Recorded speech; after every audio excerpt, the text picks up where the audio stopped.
അരുളപ്പാടിൻ്റെ ഒരു പുതിയ എപ്പിസോഡിലേക്ക് എല്ലാവരെയും സ്വാഗതം ചെയ്യുന്നു.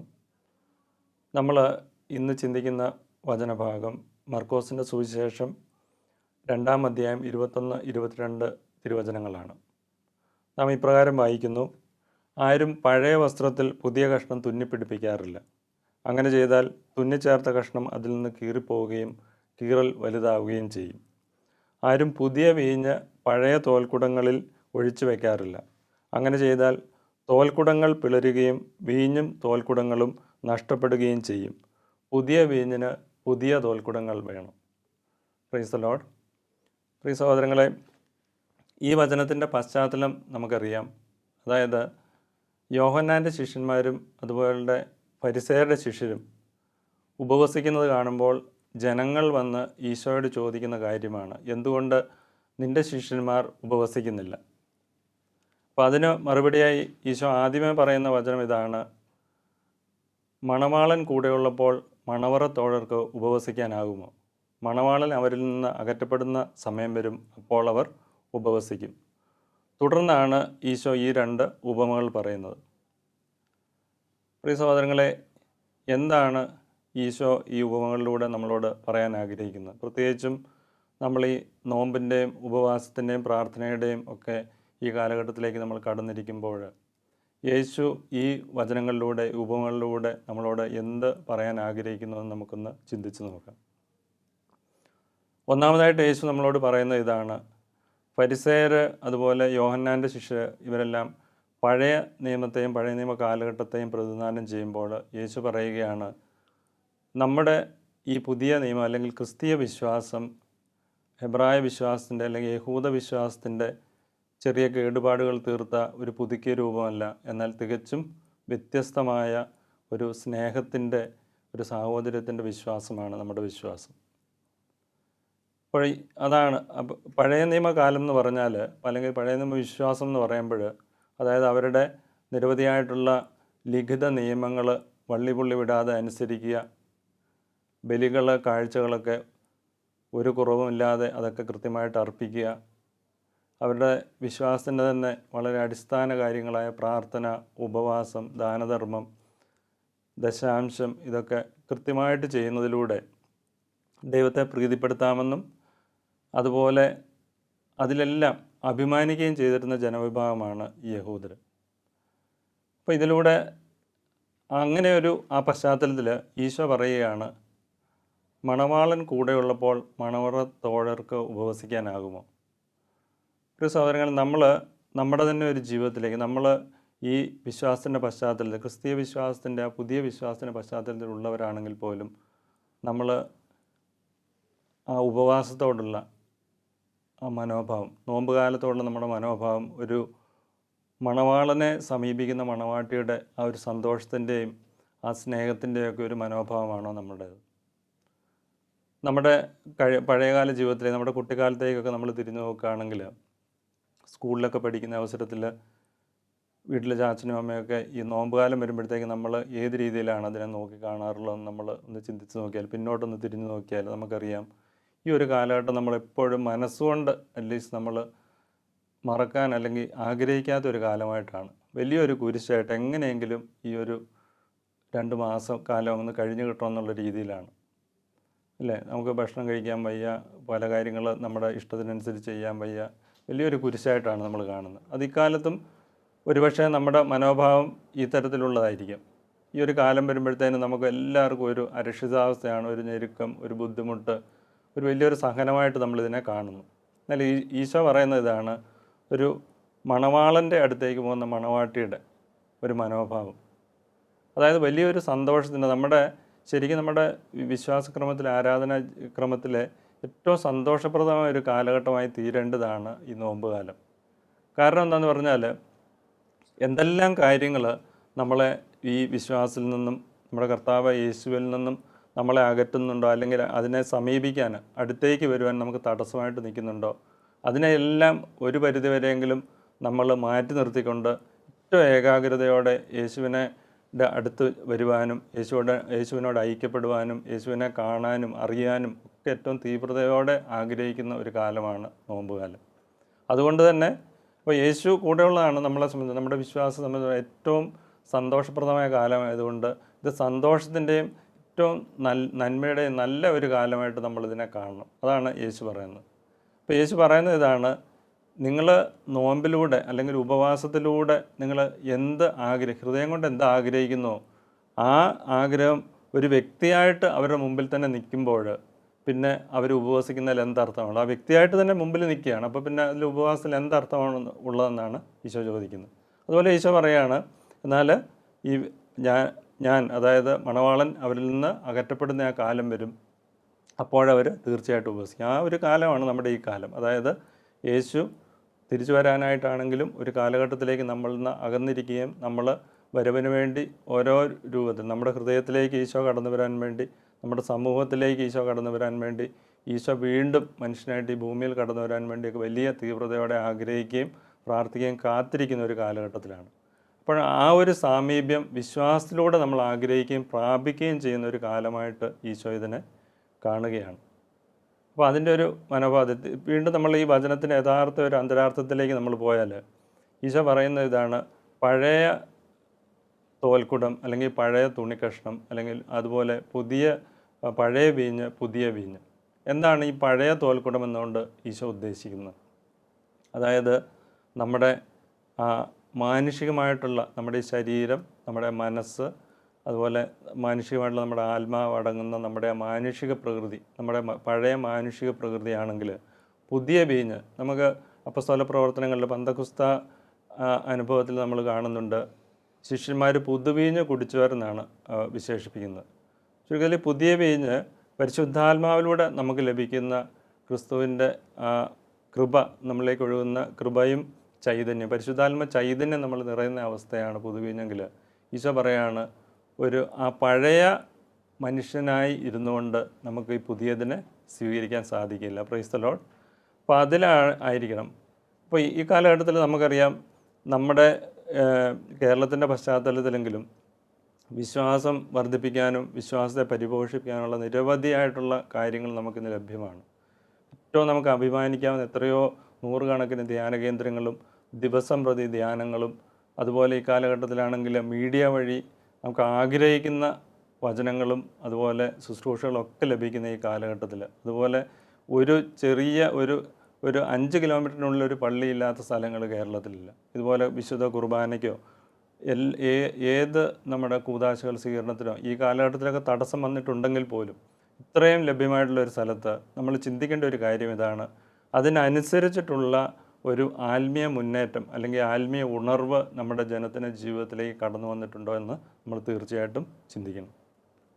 അപ്പോൾ അങ്ങനെ നമ്മളിൽ കാണുന്നില്ലെങ്കിൽ തീർച്ചയായിട്ടും നമ്മുടെ എല്ലാവരുടെയും എന്ന് മാത്രമല്ല എല്ലാവരുടെയും അഭിപ്രായത്തിൽ, നല്ല ഈ കാര്യങ്ങളൊക്കെ കൃത്യമായിട്ട് വീക്ഷിക്കുന്ന എല്ലാവരുടെയും അഭിപ്രായത്തിൽ നമ്മൾ അതിനനുസരിച്ചിട്ടുള്ളൊരു യഥാർത്ഥമായിട്ടുള്ള വിശുദ്ധീകരണവും ഒരു ആത്മീയമായിട്ടുള്ള ഉണർവും ഉയർച്ചയും ഒന്നും പൊതുവിൽ നമ്മൾ കാണുന്നില്ലെങ്കിൽ അതിൻ്റെ ഒരു കാരണം ഇതാണ്, പലപ്പോഴും നമ്മൾ ഒരു ഉപരിതലത്തിലുള്ള ആഗ്രഹങ്ങളും കാര്യങ്ങളും വെച്ചുകൊണ്ടാണ് ഈ കാര്യങ്ങളെ നമ്മൾ സമീപിക്കുന്നത്. യഥാർത്ഥത്തിലുള്ള ഒരു ആഴത്തിലുള്ള ഒരു മാനസാന്തരത്തിനോ നവീകരണത്തിനോ നമ്മൾ ആഗ്രഹിക്കുക, അതിനുവേണ്ടി പ്രയത്നിക്കുകയും ചെയ്യാറില്ല.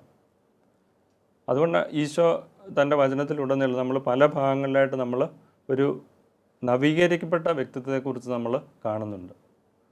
ഈശോയുടെ യോഹന്നാൻ സുവിശേഷത്തിൻ്റെ ചിന്തയുടെ ആരംഭത്തിൽ തന്നെ ഈശോ പറയുന്ന ഒരു കാര്യമുണ്ട്, ദൈവരാജ്യം സമീപിച്ചിരിക്കുന്നു. മർക്കോസ് സുവിശേഷം 1:15 അനുദപിച്ച് സുവിശേഷത്തിൽ വിശ്വസിക്കും. അതിനുശേഷം യോഹന്നാൻ 3:5 വീണ്ടും ജനിക്കുന്നില്ല എങ്കിൽ, അതായത് ഒരു പുതിയ സൃഷ്ടിയായിട്ട് വീണ്ടും ഇല്ലെങ്കിൽ ഒരുവന് സ്വർഗരാജ്യത്തിൽ പ്രവേശിക്കാൻ സാധിക്കുകയില്ല. എഫേസോസ് 4:22 നിങ്ങളുടെ ആസക്തികൾ നിറഞ്ഞ പഴയ മനുഷ്യനെ നിങ്ങൾ ദൂരെ എറിയുവിൻ, വിശുദ്ധിയിലും പുതിയ ചൈതന്യം പ്രാപിച്ച പുതിയ മനുഷ്യനെ നിങ്ങൾ ധരിക്കുവാൻ അവിടെ നമ്മൾ വചനത്തിൽ കാണുന്നുണ്ട്. അപ്പം ഇവിടെ എല്ലാം നമ്മൾ ഒരു പുതിയ സൃഷ്ടിയെക്കുറിച്ച് ഈശോ അവിടെ പറയുന്നുണ്ട്. 2 Korinthos 5:17 യേശുക്രിസ്തുവിലായിരിക്കുന്നവൻ പുതിയ സൃഷ്ടിയാണ്, പഴയതെല്ലാം കടന്നുപോയി, ഇതാ പുതിയത് വന്നു കഴിഞ്ഞു. അപ്പോൾ ഈ വചനങ്ങളിലെല്ലാം നമ്മളോട് പറയാൻ ഉദ്ദേശിക്കുന്നത്, നമ്മളിൽ ഈ രീതിയിലുള്ള ഒരു പുതുക്കം, ഒരു നവീകരണം അല്ലെങ്കിൽ നമ്മുടെ ജീവിതത്തിൽ സംഭവിക്കുന്നില്ലെങ്കിൽ പരിശുദ്ധാത്മാവിൻ്റെ ആ നിറവ് നമ്മളിലേക്ക് ഒഴുകുകയില്ല.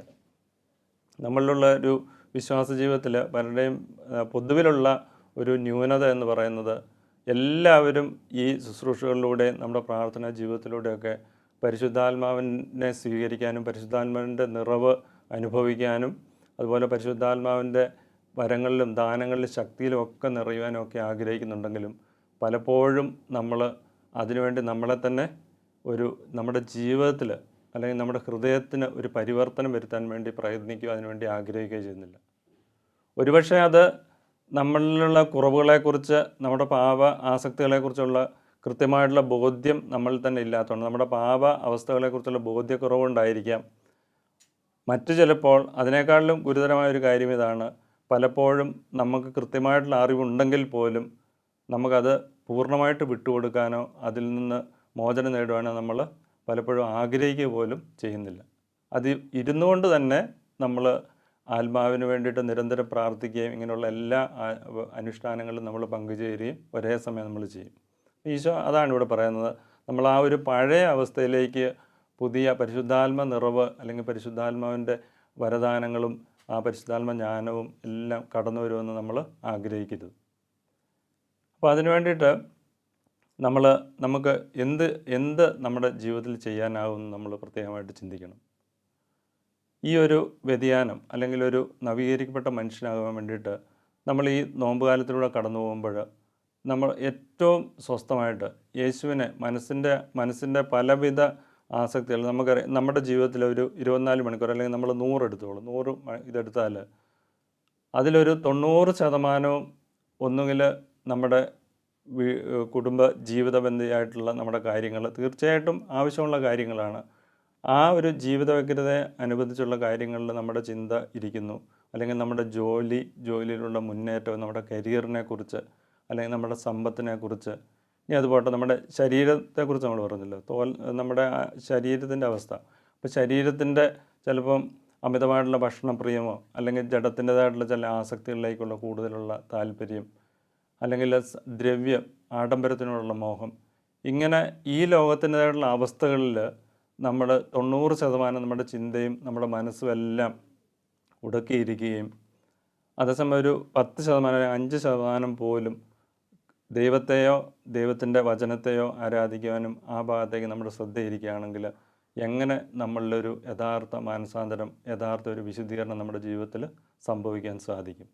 അപ്പോൾ അതാണ് ഈ നോമ്പാലത്തിൻ്റെ പ്രത്യേകത. ഈശോ എപ്പോഴും നമ്മുടെ ബാഹ്യമായിട്ടുള്ള ഒരു അനുഷ്ഠാനത്തിനല്ല ഈശോ മുൻതൂക്കം നൽകിയിരുന്നത്. ഈശോ പറയുന്നത് ഇതാണ്, ഹൃദയത്തിൻ്റെ നിറവിൽ നിന്നാണ് അധരം സംസാരിക്കുന്നതെന്നാണ്. അതായത് ഹൃദയത്തിൽ എന്ത് ചലനം, എന്ത് ചിന്ത ഹൃദയത്തിലൂടെ നടക്കുന്നോ അവിടെയാണ് ഏറ്റവും പ്രധാനം. അതിൽ നിന്നാണ് നമ്മുടെ എല്ലാ പ്രവൃത്തികളിലും നമ്മുടെ എല്ലാ സംസാരവും എല്ലാം ഹൃദയത്തിൽ നിന്നും ഹൃദയത്തിൻ്റെ ചിന്തകളിൽ നിന്നുമാണ് രൂപം കൊള്ളുന്നത്. അതുപോലെ നമ്മുടെ ഈ ചിന്തകളെല്ലാം ഈ ലോകത്തായിട്ട് ചുറ്റിപ്പെട്ട് നിൽക്കുമ്പോൾ ഈശോ പറയുന്നു, നിങ്ങളുടെ നിക്ഷേപം എവിടെയോ അവിടെയായിരിക്കും നമ്മുടെ ഹൃദയം. നമ്മൾ ഈ ലോകത്തിന് വേണ്ടിയാണ് നമ്മുടെ നിക്ഷേപങ്ങൾ 90% ഇവിടത്തേക്ക് വേണ്ടിയാണെങ്കിൽ നമ്മുടെ ഹൃദയവും അവിടെ തന്നെ ആയിരിക്കും. അപ്പോൾ അതേസമയം നമ്മൾ ഈ ഒരു നോമ്പ് കാലത്തിൽ ഏറ്റവും പ്രധാനമായിട്ട് ഉപവാസം എന്ന് പറഞ്ഞാൽ ഈശോ പറയുന്നതാണ്, ഉപവാസം എന്ന് പറയുമ്പോൾ ഒരു ബാഹ്യമായിട്ട് ചില ഭക്ഷണ സാധനങ്ങളങ്ങ് ഒഴിവാക്കി എങ്ങനെയെങ്കിലും ബുദ്ധിമുട്ടി 2 മാസം തള്ളി നീക്കുന്നതല്ല ഉപവാസം. യഥാർത്ഥത്തിൽ നമ്മുടെ ഹൃദയത്തിൻ്റെ നിക്ഷേപമായിട്ടിരിക്കുന്നത് നമ്മൾ ഗ്രഹിക്കുന്ന എല്ലാ കാര്യങ്ങളെയും, അതായത് നമ്മുടെ ഈ ലോകത്തിലേക്കുള്ള നമ്മുടെ ചിന്തകൾ, നമ്മുടെ ഭാവിയെക്കുറിച്ചുള്ള ഉത്കണ്ഠകൾ, അല്ലെങ്കിൽ ഈവൻ മക്കളെക്കുറിച്ച്, വിദ്യാഭ്യാസത്തെക്കുറിച്ച്, ജോലിയെക്കുറിച്ച്, സമ്പത്തിനെക്കുറിച്ച്, ഇങ്ങനെ നമ്മളെ നിരന്തരം ഉത്കണ്ഠപ്പെടുത്തിക്കൊണ്ടിരിക്കുന്ന എല്ലാ കാര്യങ്ങളും നമ്മൾ ഒരു പരിധിവരെയെങ്കിലും നമ്മൾ വിരമിച്ച് ക്രിസ്തുവിലേക്കും നമ്മുടെ വിശ്വാസത്തിലേക്കും വചനത്തിലേക്കും ഏകാഗ്രതയോടെ ഇരിക്കേണ്ട ഒരു കാലഘട്ടമാണ് യഥാർത്ഥത്തിൽ നമ്മുടെ നോമ്പിൻ്റെ കാലം. അങ്ങനെ നമ്മൾ ഇരുന്ന് കഴിയുമ്പോൾ നമ്മൾ ആ പ്രകാശത്തിൽ ക്രിസ്തുവിൻ്റെ മുമ്പിൽ നമ്മുടെ മനസ്സിനെ പരിപൂർണമായിട്ട് ശൂന്യമാക്കിക്കൊണ്ട് പരിപൂർണമായിട്ട് ദൈവത്തിന് നമ്മൾ സമർപ്പിച്ച് നമ്മുടെ എല്ലാ കാര്യങ്ങളും മറ്റെല്ലാ കാര്യങ്ങളും നമ്മൾ ഒരു കുറഞ്ഞ സമയത്തെങ്കിലും മാറ്റിവെച്ച് ക്രിസ്തുവിൻ്റെ മുമ്പിൽ നിൽക്കുമ്പോൾ, ആ പ്രകാശത്തിൽ നിൽക്കുമ്പോൾ തീർച്ചയായിട്ടും നമ്മുടെ ഹൃദയത്തിലേക്ക് ക്രിസ്തുവിനെ നമുക്കറിയാം 1000 സൂര്യന്മാരെക്കാൾ 10 മടങ്ങ് പ്രകാശമുള്ള ആ നോട്ടം നമ്മുടെ ഹൃദയത്തിൽ പതിക്കുമ്പോൾ തീർച്ചയായിട്ടും നമ്മുടെ കുറവുകളെക്കുറിച്ച്, നമ്മുടെ പാവാവസ്ഥയെക്കുറിച്ച്, നമ്മുടെ ബലഹീനതകളെക്കുറിച്ചൊക്കെ നമുക്ക് കൃത്യമായിട്ടുള്ള ബോധ്യം കിട്ടും. അങ്ങനെ ആ ബോധ്യം ലഭിക്കുന്നു മാത്രമല്ല, അതേ ആത്മാവ് തന്നെ നമ്മളിലൊരു ആന്തരികമായിട്ടുള്ള പശ്ചാത്താപം ജനിപ്പിക്കും. പ്രിയ സഹോദരങ്ങളെ, പരിശുദ്ധാത്മാവ് പത്രോസ് തൻ്റെ ആദ്യത്തെ പ്രസംഗത്തിന് ശേഷം ചുറ്റും കൂടി നിന്ന ജനങ്ങളെല്ലാം അങ്ങേയറ്റം അവരുടെ ഹൃദയം നുറുങ്ങി. അവർ ചോദിക്കുന്നുണ്ട്, സഹോദരന്മാരെ, ഞങ്ങൾ എന്ത് ചെയ്യണം? അപ്പോൾ അപ്പസ്തോല പ്രവർത്തനം 2:37-38 നമ്മൾ കാണുന്നുണ്ട്, നിങ്ങൾ പശ്ചാത്തപിക്കുവിൻ, പാപമോചനത്തിനായി കർത്താവ് യേശുക്രിസ്തുവിൻ്റെ നാമത്തിൽ ജ്ഞാനസ്നാനം സ്വീകരിക്കുവിൻ, പരിശുദ്ധാത്മാവിൻ്റെ ദാനം നിങ്ങൾക്കും ലഭിക്കും. Praise the Lord. അപ്പോൾ നമ്മൾ ദൈവത്തിൻ്റെ ഈശോയുടെ മുമ്പിൽ നമ്മൾ വ്യക്തമായിട്ട് ഈ കാര്യങ്ങൾ നമ്മൾ ഗ്രഹിക്കുകയും നമ്മുടെ പാവാവസ്ഥ ഗ്രഹിക്കുകയും ചെയ്യുമ്പോൾ അതേ ആത്മാവ് തന്നെ നമുക്ക് സൗഖ്യമായിട്ട് നമ്മുടെ ഹൃദയത്തിലേക്ക് കടന്നു വരുന്ന അനുഭവം, ആ അനുഭവം അങ്ങനെ നമുക്ക് സൗഖ്യം ലഭിക്കുന്ന അവസ്ഥയിൽ നമ്മൾ യഥാർത്ഥത്തിൽ ഈ മണവാളനെ പ്രാപിക്കുന്ന, മണവാളൻ്റെ സാമീപ്യം ആഗ്രഹിക്കുന്ന, മണവാളനോട് ഐക്യപ്പെടുന്ന ഒരു അവസ്ഥ നമ്മളിൽ ഉണ്ടാവും. റോമാലേഖനം 6:3 നമ്മൾ കാണുന്നുണ്ട്, യേശുക്രിസ്തുവിനോട് ഐക്യപ്പെടാൻ വേണ്ടി ജ്ഞാനസ്നാനം സ്വീകരിച്ച നാം എല്ലാവരും അവൻ്റെ മരണത്തോട് ഐക്യപ്പെടാനാണ് ജ്ഞാനസ്നാനം സ്വീകരിച്ചതെന്ന് നിങ്ങൾക്ക് അറിഞ്ഞുകൂടെ. Praise the Lord. അതായത് നമ്മൾ ഈ രീതിയിൽ പശ്ചാത്താപത്തോടുകൂടി ദൈവത്തിന് മുമ്പിലായിരിക്കുമ്പോൾ നാം ക്രിസ്തുവിൻ്റെ മരണത്തോട് നമ്മൾ ഐക്യപ്പെടുക. ചുരുക്കത്തിൽ നമ്മളിലുള്ള ആ പഴയ വ്യക്തിത്വം അല്ലെങ്കിൽ പാപത്തിൻ്റെ ആ വ്യക്തിത്വം നമ്മളിൽ നിന്ന് അകന്നു പോകുന്ന, അല്ലെങ്കിൽ അതിൽ നിന്ന് നമ്മൾ മോചനം നേടുന്ന ഒരവസ്ഥ, ക്രിസ്തുവിനോടൊപ്പം പാപത്തിൽ മരിക്കുന്ന അവസ്ഥ നമുക്ക് സംജാതമാണെങ്കിൽ ഈ ഒരു അവസ്ഥയിൽ പരിപൂർണ ഏകാഗ്രതയിൽ നമ്മൾ ക്രിസ്തുവിൻ്റെ മുമ്പിലായിരിക്കണം. അങ്ങനെ നമ്മൾ ഒരു ഹൃദയത്തിൻ്റെ ആ മോചനം നേടുന്നതാണ്. അതാണ് പല ആൾക്കാരും അവരുടെ വിശ്വാസ ജീവിതത്തിൽ അല്ലെങ്കിൽ അവരുടെ മാനസാന്തര അനുഭവം വിവരിക്കുമ്പോൾ ഇങ്ങനെ ഒരു അനുഭവത്തിലൂടെ കടന്നുപോയി ദൈവം നിറഞ്ഞ് നമ്മൾ പൂർണ്ണമായിട്ടും നമ്മൾ സ്വതന്ത്രമായിട്ടുള്ള ഒരു പഞ്ഞി പോലെ വളരെ നമ്മൾ ലൈറ്റാകുന്ന ഒരവസ്ഥയെക്കുറിച്ച് പലരും മുമ്പ് സാക്ഷ്യത്തിലൂടെ പറയുന്നത് നമ്മൾ കേട്ടിട്ടുണ്ട്. അങ്ങനെ ഒരവസ്ഥ നമ്മുടെ ജീവിതത്തിലേക്ക് യഥാർത്ഥത്തിൽ കടന്നു വരുമ്പോഴാണ് അവിടെ ആ സൗഖ്യം കടന്നു വന്ന് അവിടെയാണ് പിന്നീട് പരിശുദ്ധാത്മാവിൻ്റെ ശക്തമായിട്ടുള്ള നമ്മളെ ബലപ്പെടുത്തുന്ന ആത്മാവിൻ്റെ വരങ്ങളും ദാനങ്ങളും ശക്തിയുമൊക്കെ നമ്മൾ അപ്പസ്തോല പ്രവർത്തനം കാണുന്ന പോലെ 1:8 എന്നാൽ പരിശുദ്ധാത്മാവ് നിങ്ങളുടെ മേൽ വന്നു കഴിയുമ്പോൾ നിങ്ങൾ ശക്തി പ്രാപിക്കും, നിങ്ങൾ യൂദയായാലും ജെറുസലേമിലും ലോകത്തിൻ്റെ അതിർത്തികൾ വരെയും നിങ്ങൾ സാക്ഷികളായിരിക്കും എന്ന് പറഞ്ഞാൽ ആ ശക്തിയുടെ ആത്മാവ് അതിൻ്റെ പൂർണ്ണതയിൽ കടന്നു വരുന്ന ഇങ്ങനെ ഒരു പുതിയ നമ്മുടെ മനസ്സിലേക്ക്, പുതിയ ശരീരത്തിലേക്ക്, പുതിയ വ്യക്തിത്വത്തിലേക്കാണ് കടന്നു വരുന്നത്. അപ്പസ്തോലന്മാരുടെ ജീവിതത്തിലും ഇത് വളരെ വ്യക്തമായിരുന്നു. അവർ ഭയപ്പെട്ട് യേശുവിനോടൊപ്പം 3 വർഷം ജീവിച്ചപ്പോഴും ഒരിക്കലും അവരെ പൂർണ്ണമായിട്ട് ഭയം വിട്ടുമാറിയിരുന്നില്ല. അവരുടെ കുറവുകളൊന്നും പൂർണ്ണമായിട്ട് പരിഹരിക്കപ്പെടുന്നതായിട്ട് നമ്മൾ കാണുന്നില്ല. എന്നാൽ അവർ പശ്ചാത്തപിച്ച് ഈ ഒരു അനുഭവത്തിലൂടെ കടന്നുപോയി, യേശുവിൻ്റെ പീഡാനുഭവത്തിലൂടെ അവരെ മോചനം നേടി പരിശുദ്ധാത്മാവ് വന്നു കഴിയുമ്പോഴാണ് യഥാർത്ഥത്തിൽ അവർക്ക് പരിപൂർണ്ണ വിടുതലും ആ ശക്തി പ്രാപിച്ച് ഈശോയെ ഏറ്റവും ശക്തിയോടെ പ്രഘോഷിക്കാനുള്ള ആ കരുത്ത് ലഭിക്കുന്നത്. അപ്പോൾ നമ്മുടെ ജീവിതത്തിലും ഇതുപോലെ ഒരു ശക്തമായ ക്രിസ്തീയ ജീവിതം നമ്മൾ സ്വന്തമാക്കണമെങ്കിൽ ഇതുപോലെ ഒരു പുതിയ നവീകരിക്കപ്പെട്ട വ്യക്തിത്വമാകാതെ പരിശുദ്ധാത്മാവിൻ്റെ ശക്തി നമ്മളിലേക്ക് കടന്നു വരും എന്ന് നമ്മൾ ഒരിക്കലും ആഗ്രഹിക്കരുത്. ഇതാണ് യേശു ഈ വചനത്തിലൂടെ നമ്മളോട് പറയാൻ ആഗ്രഹിക്കുന്നത്.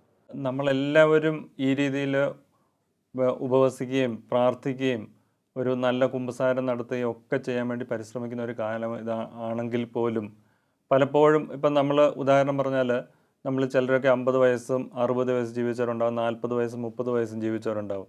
അപ്പോൾ നമ്മൾ ഇത്രയും വർഷങ്ങൾ നമ്മൾ ഓരോ തവണയും ഈ ഉപവസിക്കുകയും പ്രാർത്ഥിക്കുകയും ഒക്കെ ചെയ്തിട്ടുണ്ടെങ്കിലും നമ്മൾ ഇന്നൊന്ന് ചിന്തിച്ച് നോക്കണം, നമ്മുടെ ജീവിതത്തിൽ പിന്നോട്ട് തിരിഞ്ഞു നോക്കുമ്പോൾ ഈ വർഷങ്ങളിലൂടെ പടിപടിയായിട്ടുള്ള ഒരു മുന്നേറ്റം അല്ലെങ്കിൽ ഒരു ആത്മീയമായിട്ടുള്ള ഒരു വ്യത്യാസം, ഒരു പുതിയ വ്യക്തിത്വമാകുന്ന ഒരു വ്യത്യാസം എൻ്റെ ജീവിതത്തിൽ വന്നിട്ടുണ്ടോ എന്ന് നമ്മൾ ചിന്തിച്ച് നോക്കണം.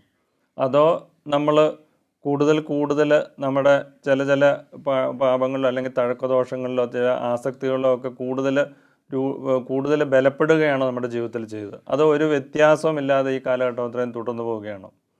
അത് നമ്മൾ ചിന്തിച്ച് നോക്കണം. കാരണം ഈശോ പറഞ്ഞ മാനദണ്ഡം അനുസരിച്ച് എന്നെ അനുഗമിക്കാൻ ആഗ്രഹിക്കുന്നവൻ എല്ലാം പരിത്യജിച്ച് കുരിശുമെടുത്ത് എൻ്റെ പിന്നാലെ വരട്ടെ എന്ന് പറയുന്നതാണ്.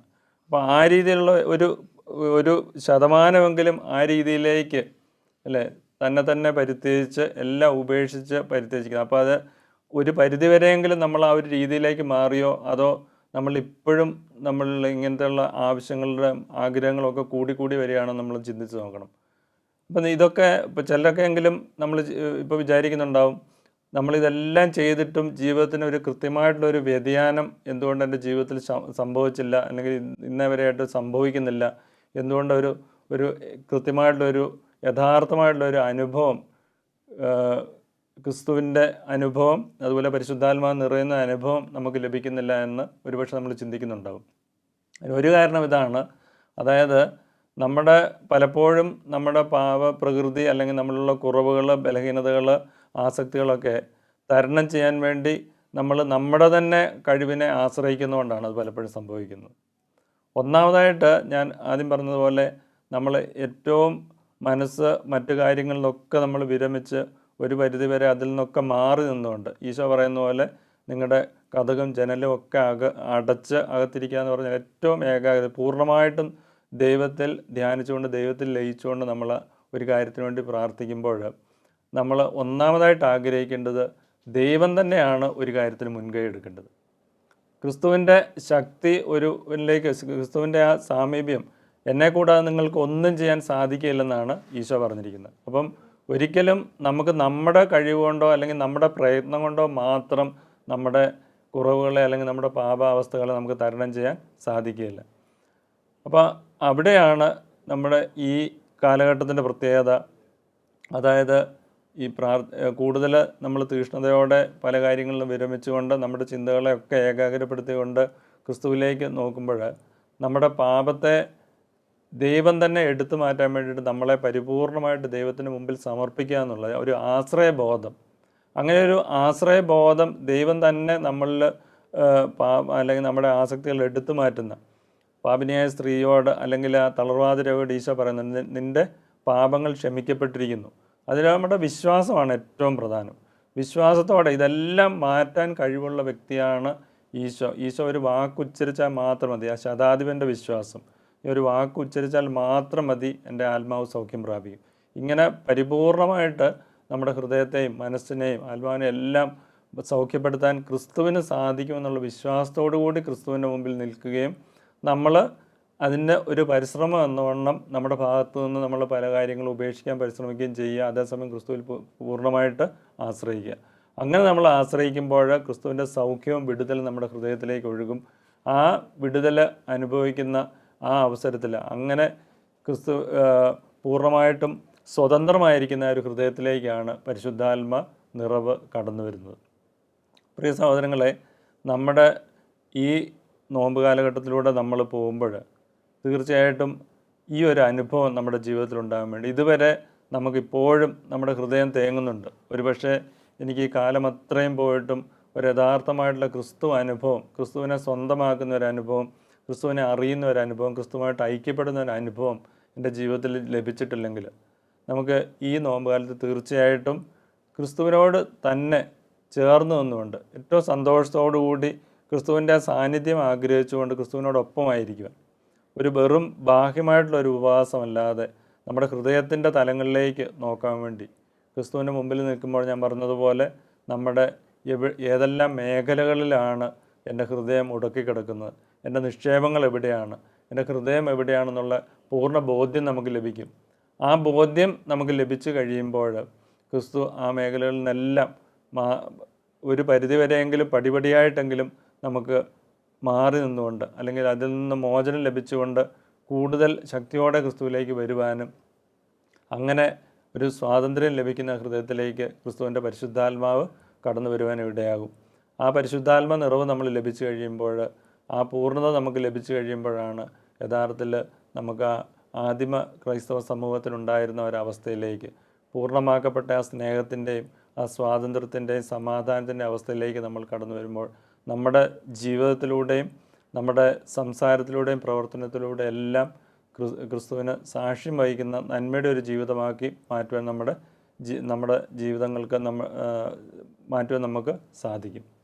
അപ്രകാരം നമ്മൾ പഴയകാല മുമ്പ് നമ്മൾ അനുഷ്ഠിച്ചിരുന്ന വെറും ഒരു അനുഷ്ഠാന ഉപവാസം പോലെ അല്ലാതെ പൂർണ്ണമായിട്ടും നമ്മൾ ക്രിസ്തുവിനെ ആഗ്രഹിച്ചുകൊണ്ട്, ഒരു മണവാളനെ ആഗ്രഹിക്കുന്ന മണവാട്ടിയെ എങ്ങനെ ആ ഹൃദയം എന്തായിരിക്കുമോ, എത്രത്തോളം ആഗ്രഹം ഹൃദയത്തിലുണ്ടാകുമോ, അതുപോലെ ആ സാമീപ്യം നമ്മൾ എത്രത്തോളം ആഗ്രഹിക്കുന്നു, ആ ഒരു തീക്ഷ്ണതയോടെ ആ ഒരു ആഗ്രഹത്തോടെ എല്ലാറ്റിനും ഉപരിയായി നമ്മൾ ക്രിസ്തുവിനെ സ്നേഹിക്കും. ക്രിസ്തു തന്നെ പറയുന്നുണ്ട്, ഏറ്റവും ഒന്നാമത്തെ കൽപ്പന പൂർണ്ണ ഹൃദയത്തോടെ, പൂർണ്ണ ശക്തിയോടെ, പൂർണ്ണ മനസ്സോടെ, പൂർണ്ണ ആത്മാവോടുകൂടി നമ്മൾ ക്രിസ്തുവിനെ സ്നേഹിക്കുന്ന ഒരവസ്ഥയിലേക്ക് നമ്മുടെ ഹൃദയത്തെ രൂപപ്പെടുത്താനും, അങ്ങനെ നമ്മൾ ക്രിസ്തുവിനെ സമീപിക്കുമ്പോൾ നമ്മൾ ഈ ഉപവാസം എന്ന് പറയുന്നത് നമ്മളൊരു ഭാരം എന്ന രീതിയിൽ, അത് ക്രിസ്തു തന്നെ പറയുന്നുണ്ട്, നിങ്ങൾ അധ്വാനിക്കുന്നവരും ഭാരം വഹിക്കുന്നവരും എൻ്റെ അടുക്കൽ വരട്ടെ, അല്ലേ, എൻ്റെ മുഖം വഹിക്കാൻ എളുപ്പവും ചുമട് ഭാരം കുറഞ്ഞതുമാണ്. ചുരുക്കത്തിൽ നമ്മൾ വലിയ ഭാരമാണ്, വലിയ ബുദ്ധിമുട്ടാണ് ഓരോ കാര്യം ചെയ്യാൻ ആലോചിക്കുന്ന ഏത് കാര്യവും ക്രിസ്തുവിനോട് കൂടി നമ്മൾ ചെയ്യാൻ വേണ്ടി ആഗ്രഹിക്കുമ്പോൾ അതിൻ്റെ ഭാരം കുറയും, അതിൻ്റെ ചുമട് കുറയും, നമുക്ക് അങ്ങേയറ്റം എളുപ്പമാകും. അപ്പോൾ ആ രീതിയിൽ ഒരു നല്ല ഒരു ഉപവാസത്തിൻ്റെയും പ്രാർത്ഥനയുടെയും ദാനധർമ്മത്തിൻ്റെയും ഇതെല്ലാം നമ്മുടെ ഹൃദയത്തിൽ നിന്ന് ഉത്ഭവിക്കുന്ന ഒരു പ്രവൃത്തിയായിട്ട് രൂപാന്തരപ്പെടും. അങ്ങനെ മാറുന്ന ഒരു യഥാർത്ഥ ചൈതന്യത്തിലേക്ക്, ക്രിസ്തീയ ചൈതന്യത്തിലേക്ക്, ക്രിസ്തു നമുക്ക് കാണിച്ചു തരുന്ന ഒരു മനോഭാവത്തിലേക്ക് മാറുവാൻ, ഒരു യാന്ത്രികമായിട്ടുള്ള അല്ലെങ്കിൽ ഒരു നിയമാധിഷ്ഠിതമായിട്ടുള്ള ഒരു വിശ്വാസമല്ലാതെ യഥാർത്ഥത്തിൽ ഹൃദയത്തിൽ നിന്ന് രൂപം കൊള്ളുന്ന ഒരാഗ്രഹം, ക്രിസ്തുവിനെ പ്രാപിക്കണം, നന്മ എൻ്റെ ഹൃദയത്തിലുണ്ടാകണം, പരിശുദ്ധാത്മാവിൻ്റെ നിറവ് വേണം, സ്നേഹം എൻ്റെ ഹൃദയത്തിൽ നിറയണം, ഇങ്ങനെ ഒരു യഥാർത്ഥ ആഗ്രഹത്തിൽ നിന്നും നമ്മൾ ഉപവസിക്കുമ്പോൾ ആ ഉപവാസം ഒരു സന്തോഷത്തിൻ്റെയും വലിയൊരു വിടുതലിൻ്റെയും സമാധാനത്തിൻ്റെയും ഒക്കെ കാരണമായി തീരും. നമ്മൾ വീണ്ടും വീണ്ടും ആ ദിവസങ്ങൾക്ക് വേണ്ടി നമ്മൾ ആഗ്രഹിക്കും. അത് ഒരിക്കലും ഒരു ഭാരമായി തീരുകയില്ല. ഈ രീതിയിലുള്ള ഒരു നല്ല നോമ്പിൻ്റെയും ഉപവാസത്തിൻ്റെയും പ്രാർത്ഥനയുടെയും കാലം എല്ലാവർക്കും ആശംസിക്കുന്നു. നമ്മുടെ ഈ ഉപവാസ കാലഘട്ടത്തിലൂടെ ക്രിസ്തുവിനെ കൂടുതൽ അടുത്ത് നമുക്ക് അറിയുവാൻ, ക്രിസ്തുവിനെ കൂടുതൽ അടുത്ത് അനുഭവിക്കുവാൻ ഒരു സാഹചര്യം എല്ലാവരും ഉണ്ടാകട്ടെ എന്ന് നമുക്ക് ആഗ്രഹിക്കുകയും പ്രാർത്ഥിക്കുകയും ചെയ്യാം. പിതാവിൻ്റെയും പുത്രൻ്റെയും പരിശുദ്ധാത്മാവിൻ്റെയും നാമത്തിൽ ആമേൻ.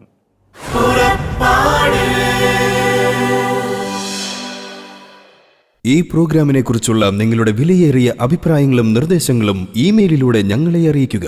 purappadu.uae@gmail.com.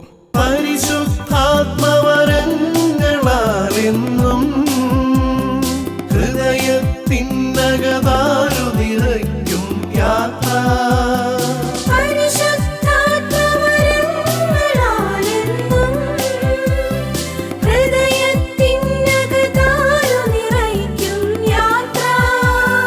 മേഘത്തണലായി അഗ്നിനാളമായി പാത തെളിക്കും സ്നേഹത്തിൻ പുതുയാത്ര.